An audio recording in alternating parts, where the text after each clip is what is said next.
This Yemeni civil war, it's a 9-year civil war. And you wrote that there are over 150,000 people who were killed in the fighting, 250,000 who have been killed in the resulting chaos, whether that's famine or illness, and 85,000 children who are estimated to have died in this thing.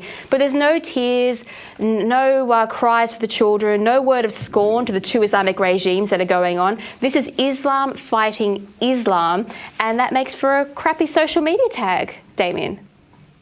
Yeah, and I think that, look, Middle East politics has always got to be viewed through the lens of Saudi Arabia versus Iran. They're the two big powers. They're the two powers that are fighting for supremacy in the Middle East.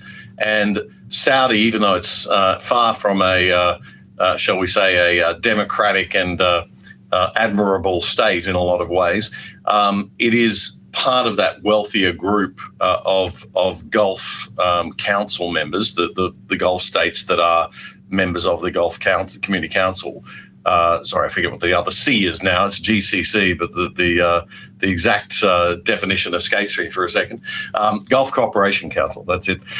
So that's Saudi Arabia, Qatar, Oman, the UAE, Bahrain, and Kuwait. And these are all very wealthy oil states that are very modernized, and they do tend to practice a more business-first approach to things and a little bit more open and liberal than many others, although I wouldn't put Saudi in the liberal category too much. But by comparison to some of the other states, and these are not the allies of Iran. These are the allies of Saudi Arabia. And what Saudi's scared of is Iran trying to turn Yemen into a satellite state of Iran. So Iran is agitating, getting involved, backing, they've got the Hezbollah active there. They've got their own, that lovely Iranian Revolutionary Guard Corps, the IRGC, they're in there as well. And you've got they've been helping the Houthis, the rebels, with military training and things like that. So this war is just dragging on. And Saudi wants to put an end to it because they are terrified that Iran's going to take over Yemen and use Yemen as a satellite state. Now, Yemen geographically is at the bottom of Saudi Arabia. It's that bit on the bottom of the Arabian Peninsula. And they think that they want to put ballistic missile bases there so they can fire into the GCC countries from there, which is something the Republic of Iran can't do from its own territory. So there's all sorts of geopolitics and stuff going on there. But as you say, the point is for us that it has resulted in the deaths of 85,000 children from starvation alone, 150,000 people from violence directly, 250,000 more people from other effects like starvation, 4 million people displaced. So it dwarfs what's happening in Gaza, yet we don't hear anything about it. And I just feel that if we don't, it's one thing to be self-critical in the West, and the West being self-critical, and we should always be a little bit self-critical.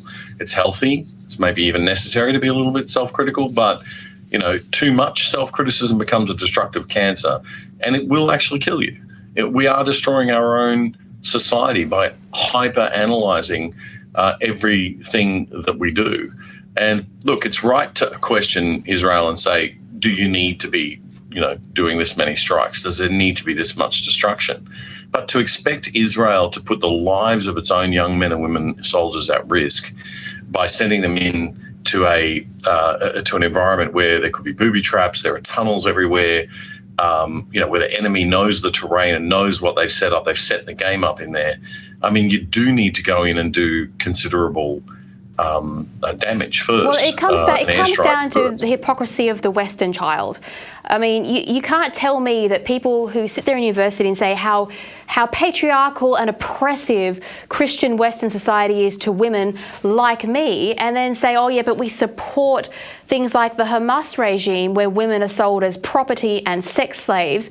Well, does it make any sense in their head? They're not actually being truthful about what they believe from a moral standpoint. They are believing things from an ideological and identity standpoint, and that is not a good way to run a society. It doesn't work for a start, which is, it's basically the antithesis of everything the Enlightenment taught us about how to run a good civilization.